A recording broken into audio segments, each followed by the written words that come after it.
ആ വിളി കേട്ടിരമ്പും കടൽ കണ്ടിടാം. അൽഹംദുലില്ലാ, 10 ദിവസങ്ങൾ, 3 സംസ്ഥാനങ്ങൾ, 18ഓളം സ്വീകരണ കേന്ദ്രങ്ങൾ. കന്യാകുമാരിയിൽ തുടങ്ങിയ സമസ്ത ശതാബ്ദി യാത്ര ഇന്ന് മംഗലാപുരത്തെത്തി സമാപിച്ചിരിക്കുകയാണ്. കാസർഗോഡ് കുനിയക്ക് കൈകോർത്തിടാം. കാസർഗോഡ് കുനിയക്ക് കൈകോ. അള്ളാഹുവിന്റെ ഔലിയാക്കൾ പ്രാർത്ഥിച്ചും പ്രവർത്തിച്ചും വളർത്തിയ ഈ മഹാപ്രസ്ഥാനത്തിന്റെ 100ാം വാർഷിക മഹാസമ്മേളനത്തിലേക്ക് പരശതം വിശ്വാസികളെ ക്ഷണിക്കുക എന്ന ലക്ഷ്യത്തിലേക്കാണ് സയ്യിദുൽ ഉലമയുടെ ഈ യാത്ര.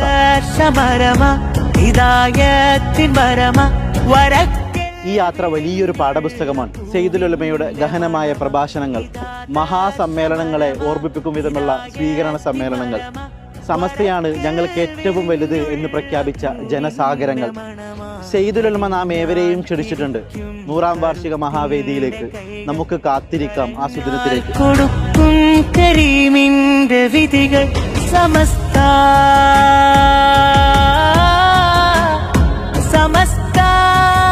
ഈ ശതാബ്ദി യാത്ര അവിസ്മരണീയമാക്കാൻ പരിശ്രമിച്ച ഒരുപാട് പേരുണ്ട്. എല്ലാവർക്കും സയ്യിദുൽ ഉലമയുടെയും പണ്ഡിത ശ്രേഷ്ഠരുടെയും സാദാത്തുക്കളുടെയും പ്രാർത്ഥനയിൽ ഇടമുണ്ടാവുമെന്ന് ഉറപ്പ്. നിങ്ങൾക്ക് ഹൃദയ നന്ദി.